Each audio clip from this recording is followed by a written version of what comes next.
you can often feel like that what you need to do regarding building interest is that more so you just kind of have to get lucky and cross paths with an interested prospect. In other words, there's not a lot that you can do to make a prospect more interested in what you sell. It's more about making enough dials and having enough activity to where you end up getting lucky and getting connected with prospects that already kind of want and like what you sell. And so we're going to dismiss that today because we're going to talk about real things that you can do to create real interest. And the second common belief is to think that, okay, if I want to make the prospect more interested in what I sell, then the only thing that I can really do is talk more about what I sell and talk in more creative ways in how I explain what I sell. And we're also going to put that to the side today because not only are there real things that you can do to create interest other than talking about what you sell, I personally believe that when you're a salesperson and all you do is talk about what you sell, you look more like a salesperson that's trying to sell something, and that can actually be counterproductive because it can trigger more guardedness and push prospects away. So what I'm going to show you here today are real things that you can implement. I'm going to actually go through 6 different things that are very easy to implement, very practical to do, and we'll just go through each of these one by one, starting with the first one, which is connecting needs with products. Now, as I mentioned, the traditional way to go about trying to create interest is talking about what you sell. You want to make someone interested in what you sell, well, talk about what you sell. So that's the traditional way. Now, of course, at some point you need to talk about what you sell and explain that. But when you're trying to create real interest, another way to go about explaining what you sell is connecting what you sell to the prospect's needs, to the prospect's pain points. And then if you can present your product or what you sell as a solution to those problems, that's a much more effective way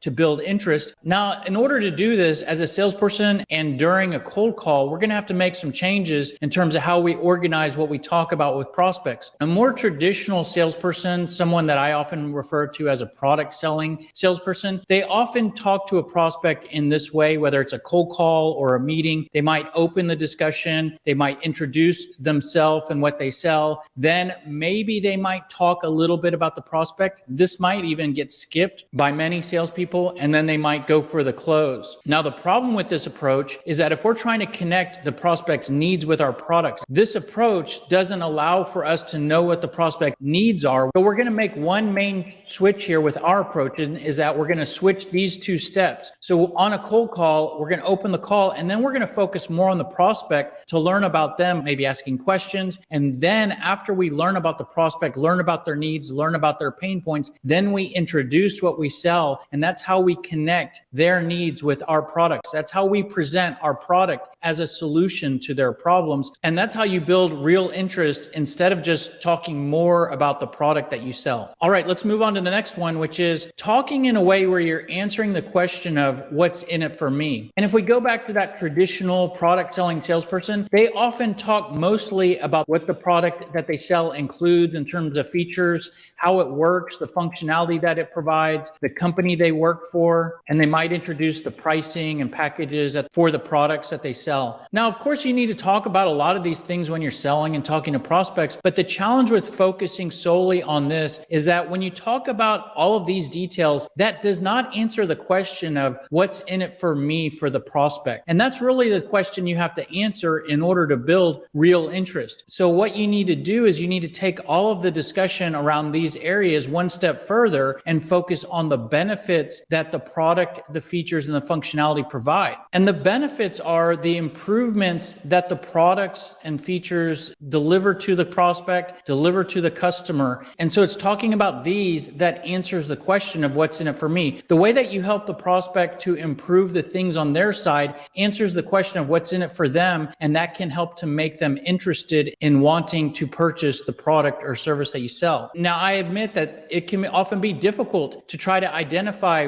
the different ways that your product helps, but one thing that I can provide that can help make this a little bit more easy to implement is that most products and services that salespeople sell, especially when you're selling business to business, most products and services either help to make something work better, make something easier, decrease the amount of time it takes to do something, can increase revenue or income for the prospect, can decrease the prospect's costs, can decrease the amount of risk that the prospect has, can improve improve the visibility and access to information for the prospect. So my advice here is that you can actually take this short list of 7 different areas that can be improved and take those and think about the product or service that you have, and think about each of those areas and ask yourself, does what I sell help in each of those areas? And that will help you to brainstorm the benefits that your product provides, and then you can focus on explaining that when talking to prospects, and that can help you to build interest. All right, the next tip is to focus on the impact of doing nothing. The impact of doing nothing refers to you have something to sell to your prospect, and they may be considering either buying from you or your competition, or most likely the biggest competitor that you have out there is the option for the prospect to do nothing, the status quo. So one way to build interest is to make it more clear to the prospect what the impact of doing nothing is. If purchasing your product or service helps to improve things, then most likely if the prospect does not purchase what you sell, there will be a cost from not making a change. If things continue to not work well, if there's a continuation of a certain problem, what is the impact of that? So you can discuss the impact of doing nothing on a cold call to create just a little bit of interest, and that could be the difference in getting the prospect to move forward. Now, one of the best ways to find the impact of doing nothing is to ask good questions that help you to learn about the prospect and what their challenges are, and almost get the prospect to explain the impact of doing nothing. But here's another trick, is that if you identify the pain points that your product or service typically helps make go away, if you don't get the prospect to tell you what the impact of doing nothing is, a shortcut here is that you could actually use the pain points that your product typically makes to go away as the cost of doing nothing. So if we can assume that the prospect that's not using your product has those pain points, and you make those pain points go away, then if they don't purchase from you and make those pain points go away, then those pain points will continue to exist, and those then become the impact of doing nothing. Now, if you haven't brainstormed the pain points that your product or service can help to resolve,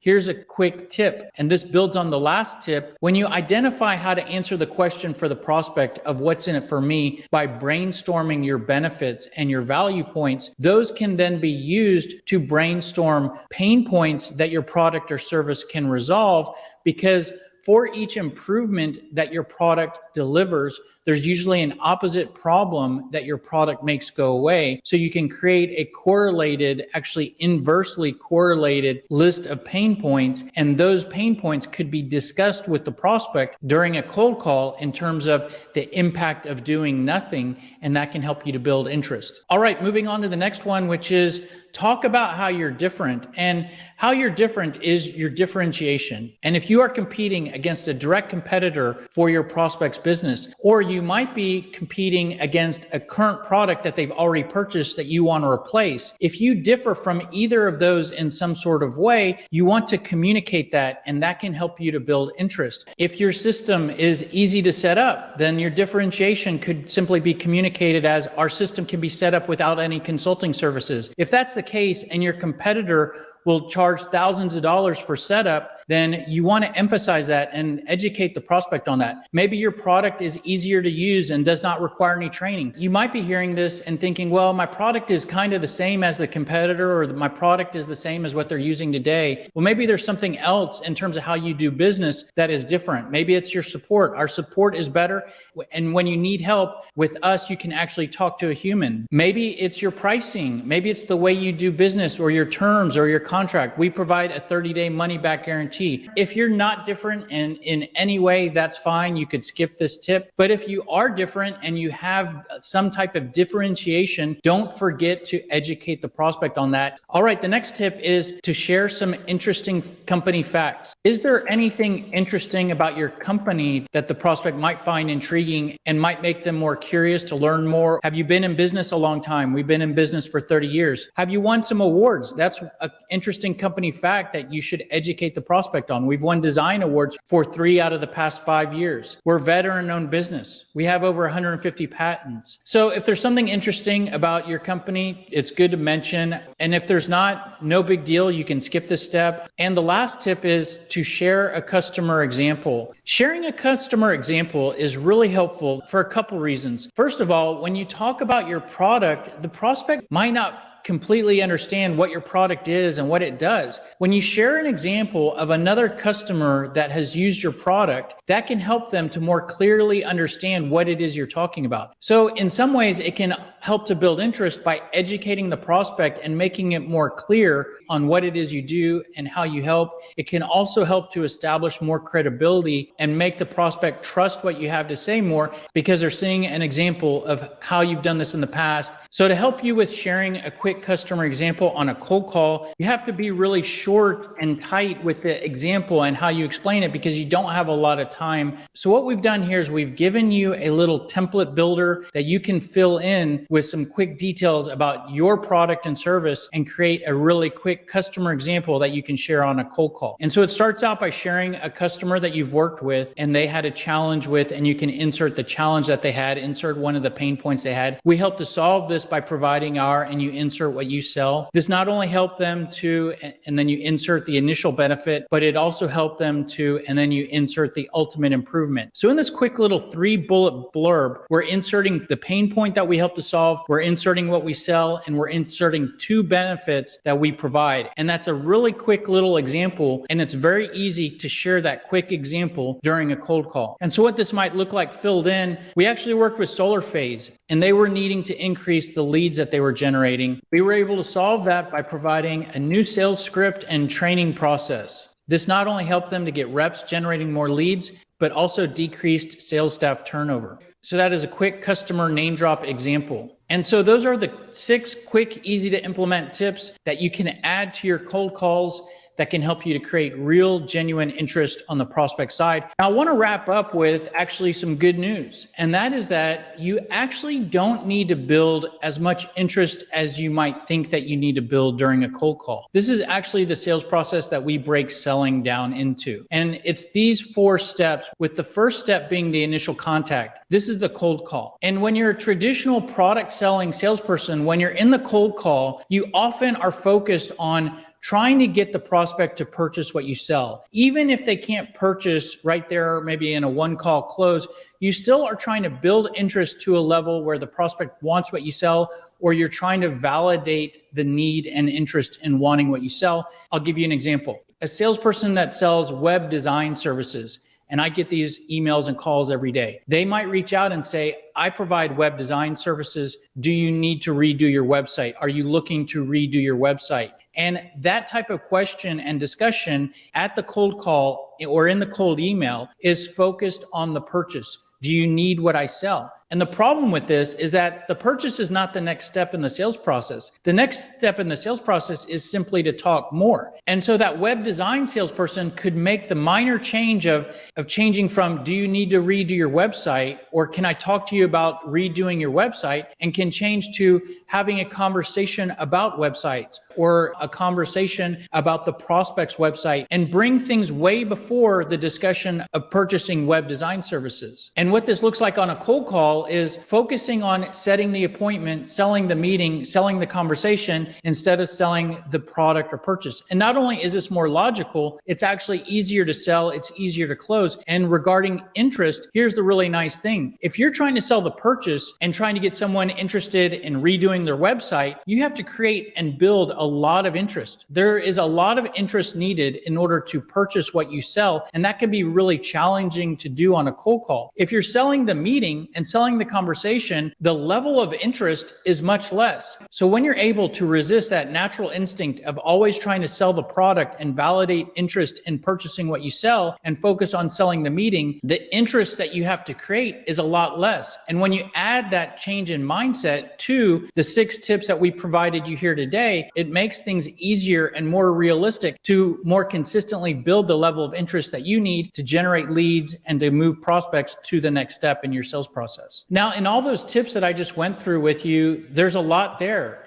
Talking about customer examples, learning about the impact of doing nothing, asking questions. And so that might seem overwhelming because, don't get me wrong, a cold call is really short and really brief. It should be between 2 to 5 minutes. So how are you going to squeeze everything that we just talked about into that really quick cold call and build interest? Well, the good news is that we provide a cold call process that you can actually follow. And there's different steps in the cold call process where you can implement those tips that I just gave you. And our cold call process basically starts with opening the call, sharing the purpose for the call, doing a sales takeaway, asking some questions, maybe talking about pain points, sharing some product company info, going for the close. Now, if you're not familiar with this cold call process, we actually go through each of these steps in detail in another video, and you can watch that other video if you go to our YouTube channel, then go to playlist, The Smart Sales System, Sell Smarter, Not Harder.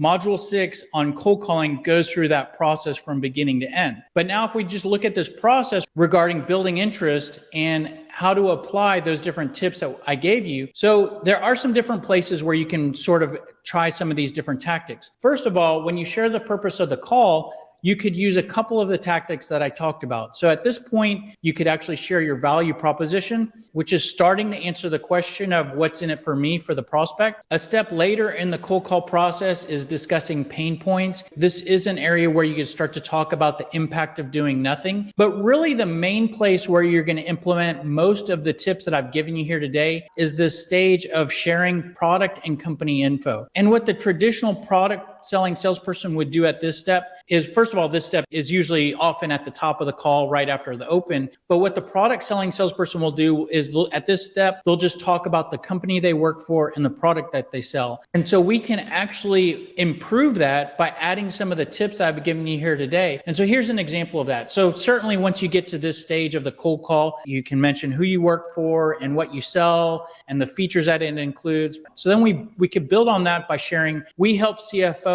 to benefit 1, benefit 2, benefit 3. That's where you can start to insert the benefits that you offer. That's where you're answering the question of what's in it for me. If you don't make any changes today, you might have to deal with pain point 1, 2, 3. That's where you're talking about the impact of doing nothing. You know, some ways that we differ from other options out there is that we're easier to use, easier to set up, and you're not locked into a long-term agreement. And that's your differentiation. Just a couple more things about us is that we've been in business for 100 years. We're a privately held company, and some interesting facts about you. So that's an example there of using some of those other tactics to build on to augment the standard stuff of this is what I sell and who I work for, where you're adding additional stuff to build more interest. And then after you share that is a great place for you to share your name drop example. And, you know, a quick example of where we've done all that is that we actually worked with company X and they had a challenge with this. We helped to solve that by providing our product X. This not only helped them to do this, but in the long term, it also helped them to achieve this. And then after that, as you can see, the next step in the process is to go for the close.